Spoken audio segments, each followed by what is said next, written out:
Isatti hirkatee yoom sodaadhe beeka. Maqaa Abbaa, kan Ilmaa, kan Hafuura Qulqulluu Waaqa tokkoon ni amanna. Ameen.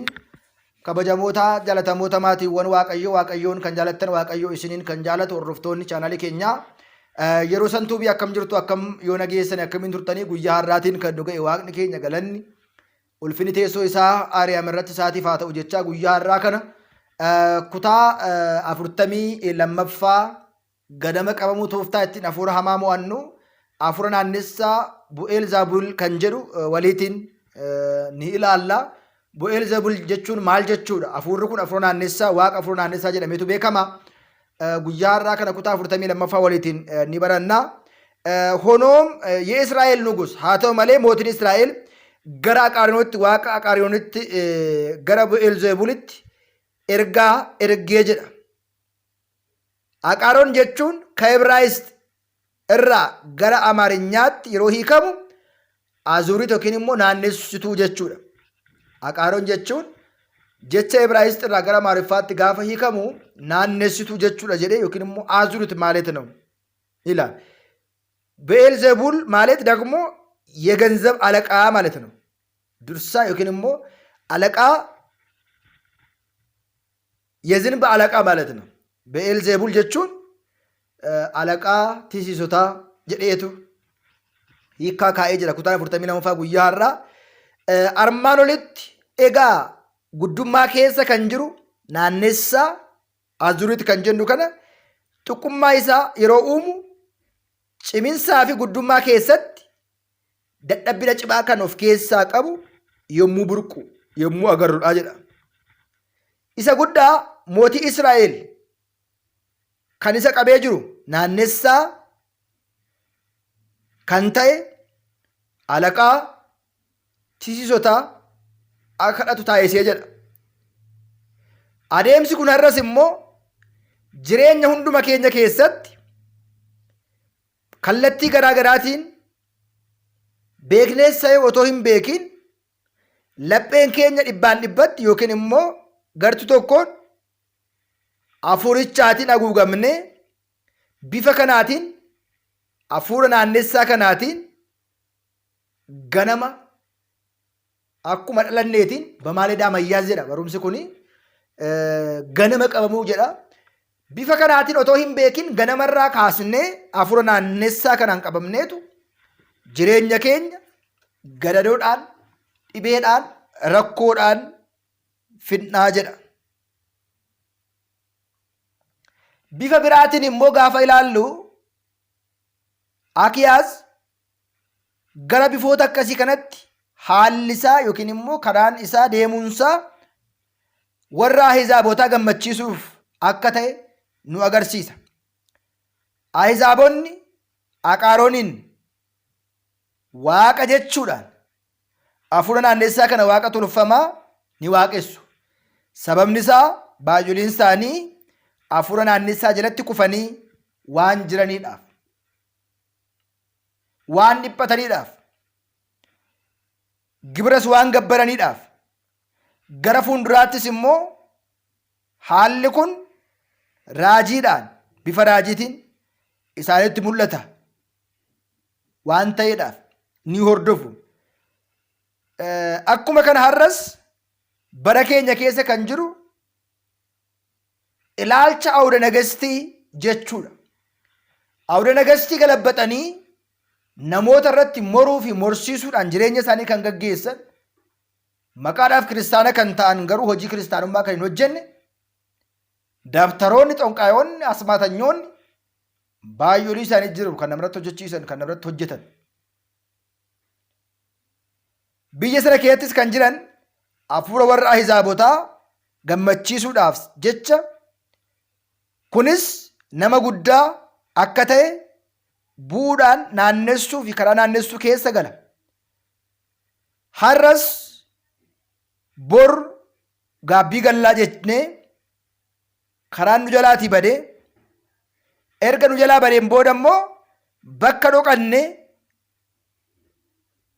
bakka machoofne qarshiidhaanis qabeenyaanis dandeettiidhaanis bifa baay'ee guddaa ta'eetiin kan Waaqayyoo kan ta'e jireenya hafuuraa keenya irraa baay'ee fagaannee salphinaa fi dhabiinsa waan hamaa fi jal'ina akka raawwachaa jirru hunduma keenyaaf ifadhaa jedha. Namoonni gurguddoon tokko tokko bara keenya keessa jiran mandaroota xixiqqoo keessatti seenanii baakkii naaf murteessi, adaraa kee naaf murteessi, adaraa kee naaf laali, qabeenya, aangoo akkan buufadhuudhaaf karaa ittiin argadhu immoo karaa sana na agarsiisi, na gargaari jedhanii addunyaa mooraan qabamteertu kana keessatti wal maku. Dursaa kan ta'e karaa jireenyaa taasifatanii qabachuudhaan baraa deemuu jedha.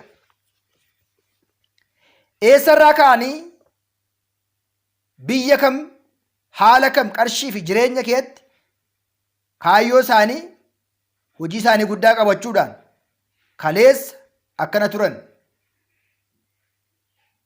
jechuudhaan sammuu keenya keessatti naannessaa buusaa baasaa amala isaanii amala jal'inaa fi hafuura muraa kana deeggaramanii akka ka'umsaatti sadarkaa kanaatiin fudhannee namni kun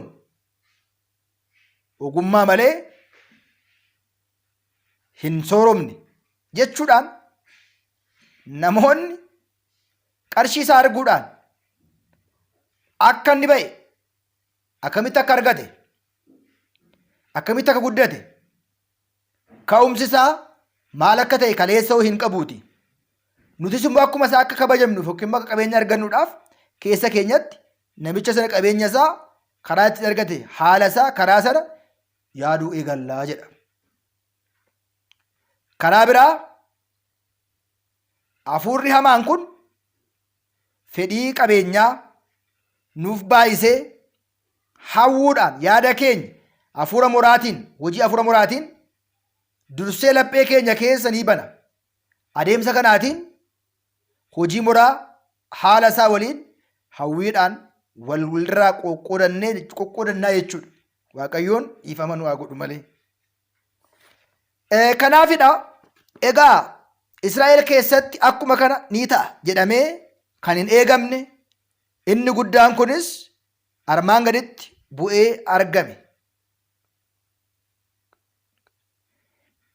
Bakka iyyanna kootii tabba sana irratti kufee guddaa fi baay'ee rakkisaa miidhaan narra qaqqabeera.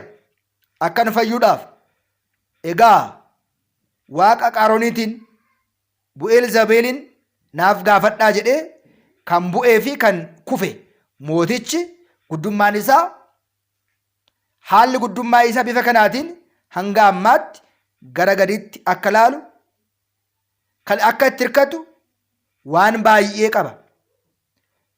Gara gadii ta'anii immoo gara olitti yaaduun gara gubbaa ta'anii immoo kan ittiin mo'ataman taasisuun salphina guddaadha. Gidduu ta'anii immoo kan nuuf ibsu Waaqayyoon eebba hafuuraa isaa hanga hin qabnetti amantii keessatti deddeebinee humna Waaqayyoo ogummaa Waaqayyootiin amma hin jiraannetti deddeebiin keenyas duwwaadha kan jedhu. Ammas kutaan 43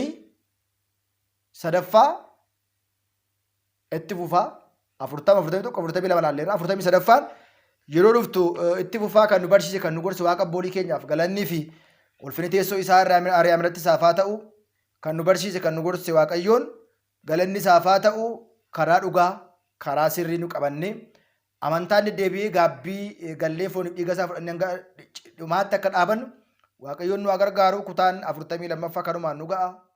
Waaqayyoon hunduma keenya nu haa barsiisu.